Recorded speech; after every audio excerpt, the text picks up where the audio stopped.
ASUS just announced a bunch of brand new gaming laptops, and I got to go hands-on a few weeks before. I'm going to walk you through their entire lineup. I want to start off with the ASUS ROG Zephyrus G14. This is my personal favorite out of the bunch. I've always loved the G14. It's such a small and portable form factor, but they're not changing a lot in terms of the design. It's going to look the same, it's going to weigh the same.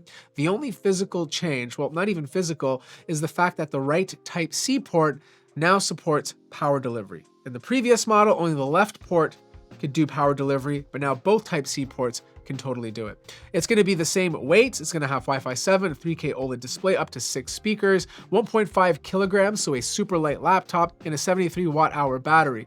The big change, though, comes down to the CPU. You can now buy with an AMD Ryzen HX 370 CPU paired with an NVIDIA GPU. The new NVIDIA GPU is probably an RTX 5070.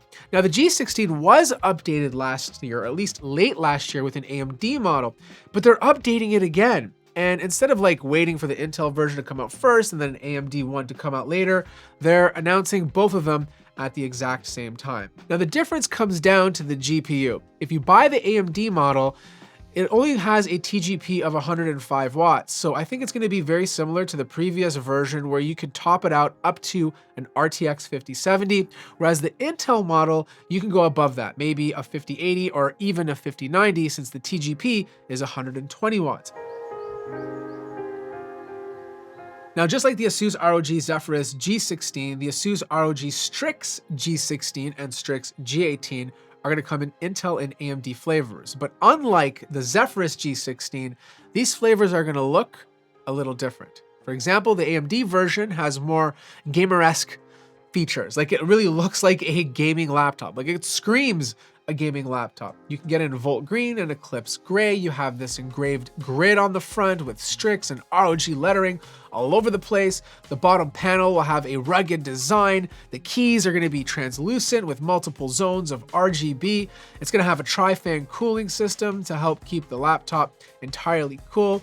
And it's going to have a system where the vents completely surround the laptop to keep it as cool as possible. Now, this is going to be using the next gen AMD processors paired with a 50 series NVIDIA GPU at 140 watts. My guess, up to a 5070, maybe even a 5070 Ti. The good news is these new next gen AMD processors are a lot more efficient, so battery life is going to be much better than it did compared to previous models. It will have 90 watt fast charging, a 16:10 display, and a mux switch, so you can obviously switch back and forth between the integrated GPU and the dedicated GPU if you want to save more battery life. Now, if you go for the Intel version, it's going to come with Intel's Arrow Lake HX CPUs, but the TGP will be bumped up higher to 175 watts. And if you take a look at the actual design of the laptop, it still looks like a gaming laptop, but it's not as in your face as the AMD version. It really comes down to the CPU options that you personally want, but I will say that the Intel model will have a TGP of 175 watts, which will offer higher GPU tiers in case you want the extra performance. Now, if you want the fastest gaming laptops from ASUS, you gotta take a look at the ROG Strix Scar 16 and Scar 18. Now, these are only being offered in an Intel variant. It's gonna be using a Core HX series CPU. It's gonna have a completely new design. The top of the lid will be metal stamped. It's going to have the anime matrix, which is exactly similar to the version that's on the G14. Obviously, it's going to have its own unique flavor being on the Scar. There's about 810 LEDs inside of this thing. And depending if you go for the 16-inch version or the 18-inch version, there'll be more holes on the actual lid. So, for example, on the 16-inch model, you're going to have 8,000 light transmitting holes for the 16-inch version and over 9,000 for the 18-inch models. The one thing that I noticed was the corners on these guys are very rounded, so it's going to have a more comfortable feel when you're carrying the laptop, and everything is laser etched into the top of the lid to give it its own gaming vibe. Now, this is going to be also using the industry's first surround Aura RGB light design, so if you look at the bottom of the laptop, it kind of has this light bar that surrounds the whole laptop, which I think is kind of cool, especially if you're really into RGB.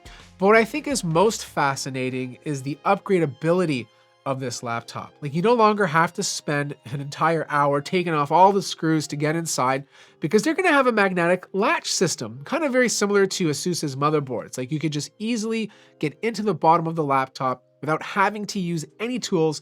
You can swap out the SSDs and even the RAM. Now, from a display standpoint, this is going to be a 16:10 display, and if you look directly at it, it's going to have super slim bezels, an IR camera to quickly log you in using your face. It's going to be mini LEDs, so not the fastest response time if you're comparing it to OLED, but I know some of you out there prefer mini LED or IPS just because you're worried about burn-in, or some of you are sensitive to PWM flicker, so mini LED is going to be a better option, especially when it runs at 240 Hertz and has a peak brightness of 1200 nits. The CPU is going to be well cooled. It's going to be using liquid metal. There's 4 speakers. It supports Thunderbolt 5, so in theory you could, if you really wanted to, connect an external GPU, but I feel like if you're buying this laptop, you're probably going to spec it with a 5090 anyways, as the TGP can go all the way up to 175 watts. Now, for those of you waiting for an update to the gaming 2-in-1 that ASUS offers, they've done it with the brand new ROG Flow Z13. I actually reviewed the predecessor on this channel, and this is a very interesting product. It's like the Surface Pro of gaming 2-in-1s, right? And this year, they are changing a few things. So for one, on the bottom of it, the little glass panel, like you saw in the previous version, is going to be a little bit bigger. The entire tablet is obviously finished in aluminum CNC finishing. You have tons of ports, 2 Type-C, you have HDMI, these Type-C ports are obviously USB 4.0, and then you have this ASUS proprietary power connector to keep it charged, micro SD for more storage, and then on the front you have a fairly big 13.4-inch 500 nit QHD Plus Nebula display that can perform at 180 Hertz. Now, they did change the keyboard cover. The keycaps are a little bit bigger now, so typing will be more comfortable, and the touchpad is also bigger, giving you more space to move around your fingers, at least compared to the previous generation. Now, the biggest change to this tablet is going to be the GPU. On the previous version, you could buy it with a dedicated GPU. That's no longer the case because it's going to be using AMD's new Strix Halo CPUs. And these new CPUs have an integrated GPU that can perform just as well as an RX 7600 XT. That's insane. Like, we haven't seen an integrated GPU on the PC side be able to do this type of performance.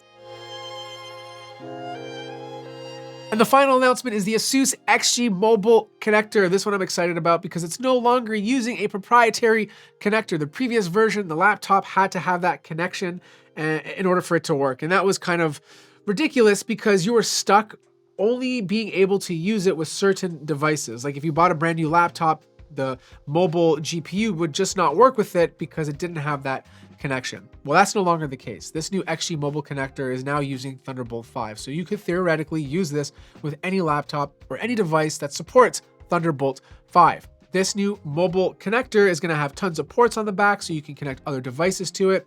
The design of it looks really cool, and all you need is a Thunderbolt 5 cable. So that wraps up my first look at all the latest gaming laptops coming from ASUS. I'm going to be reviewing as many of them as I can. So let me know which ones you want me to review and drop any questions you might have below, and I'll do my best to answer as many of them. If you enjoyed the video, feel free to hit the like button. If you're new to the channel, subscribe and stay tuned for more videos coming from CES 2025.